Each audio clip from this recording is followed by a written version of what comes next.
Hello friends, આજે આપણે રાજગરો શેકી અને તેની ધાણી બનાવી અને ફરાળી સુખડી તૈયાર કરીશું। આ રાજગરાની ધાણીની સુખડી આપણે જે તૈયાર કરીશું તે ગૌરી વ્રત તેમજ જયા પાર્વતીના વ્રતમાં કોઈ પણ વ્રત કે ઉપવાસમાં ખાઈ શકાય છે। અને ગૌરી વ્રત અને જયા પાર્વતીનું વ્રત કરતી છોકરીઓ ગોળ ખાતી નથી હોતી, એટલે આપણે ખાંડનો ઉપયોગ કરી અને આ રાજગરાની સુખડી બનાવીશું, જે ખાવામાં એકદમ સરસ ક્રન્ચી અને સોફ્ટ બને છે। તો રાજગરાની સુખડી બનાવવા માટે આ રીતનો રાજગરો આવે છે તેઓ લઈ લેવાનો। કરિયાણાની દુકાને તેમજ બધા જ પ્રકારના લોટ મળી રહેતા હોય તે દુકાને મળી રહે છે। અને જેને ખેતી હોય એને તો ઘરના ખેતરનો જ આવતો હોય છે। રાજગરો શેકવા માટે આવી ઊંડા તળિયાવાળું કઢાઈ લેવાની અને થોડો થોડો રાજગરો ઉમેરી અને શેકતા જવાનું। તમે જોઈ શકો છો કે આપણે કઢાઈમાં રાજગરો ઉમેર્યો તો પોપકોર્નની જેમ સરસ ધાણી ફૂટવા લાગે છે, પણ તેને આ રીતે કપડાથી હલકા હાથે આ રીતે હલાવતા જઈશું એટલે સરસ રાજગરો શેકાઈ જશે બધો અને બહાર બહુ ઉડશે નહીં।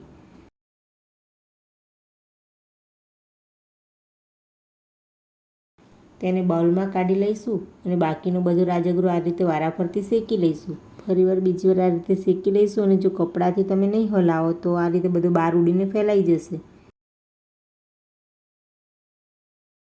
બધા રાજગરાને આ રીતે વારાફરતી શેકી લઈશું, પણ જો આ રીતે કપડાથી તમે શેકશો ને તો બહાર બિલકુલ ઉડશે નહીં।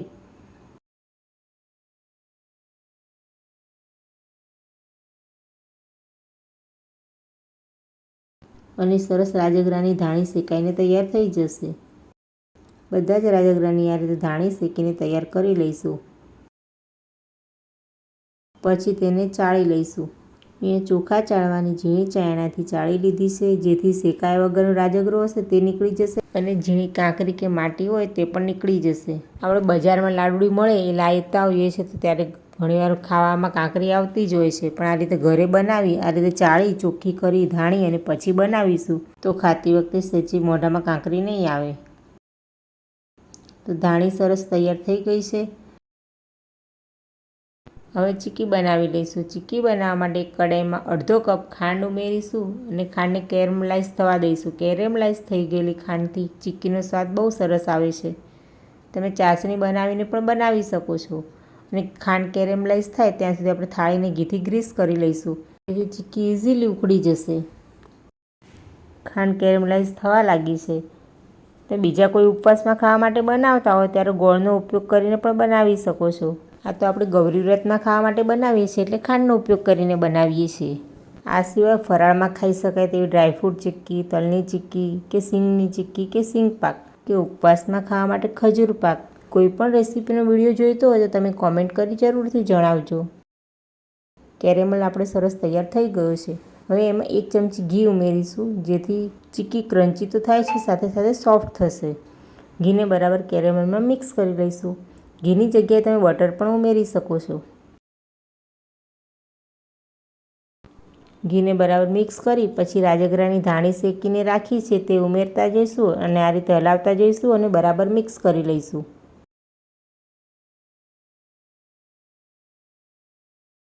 અને ચીક્કી ના બનાવે તો તમે આની નાની નાની સરસ લાડુડી પણ વાળી શકો છો। સરસ બધું એક સરખું મિક્સ થઈ ગયું છે। આપણે હવે જે ઘીથી ગ્રીસ કરી અને થાળી રાખી છે તેમાં ઠારી દઈશું।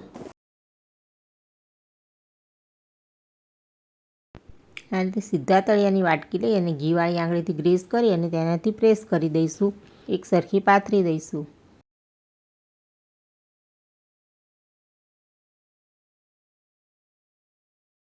અને આપણે મનગમતી સાઇઝના પીસ પાડી લઈશું। અને આ ચીક્કીને સ્ટોર પણ કરી શકાય છે, મહિના સુધી ખરાબ તો થતી નથી। એટલે તમે એક દિવસનો ઉપવાસ હોય કે પછી મહિનાનો ઉપવાસ હોય, આ રીતે રાજગરાની ધાણીની ચીક્કી બનાવી સ્ટોર કરી શકો છો અને ઉપવાસમાં ખાઈ શકો છો। અને આ ગૌરી વ્રત અને જયા પાર્વતી વ્રતવાળી છોકરીઓને એકવાર બનાવીને જરૂરથી આપજો, ખાવી જરૂરથી ગમશે।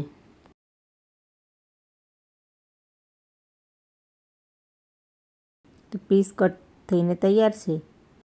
અને ઠંડી થવા દઈ અને પછી તેને આ રીતે ઉખાડશો તો એકદમ ઇઝીલી થાળીથી છૂટી પડી જાય છે।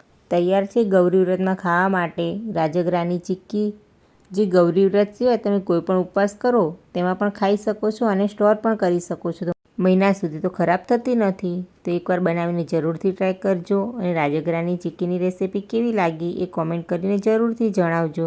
અને અમારી ચેનલ લાઈક અને સબસ્ક્રાઈબ કરવાનું ભૂલતા નહીં અને તમારા ફ્રેન્ડ્સ સાથે પણ શેર કરજો. અને તમે રાજગરાની ચીક્કી આ રીતે બનાવતા હો તો કોમેન્ટ કરીને જરૂરથી જણાવજો. અને બીજા અમારા નવા વિડીયો જોવા માટે બેલ આઇકન દબાવવાનું ભૂલતા નહીં, જેથી સૌથી પહેલાં નવા વિડીયોની નોટિફિકેશન તમને મળશે.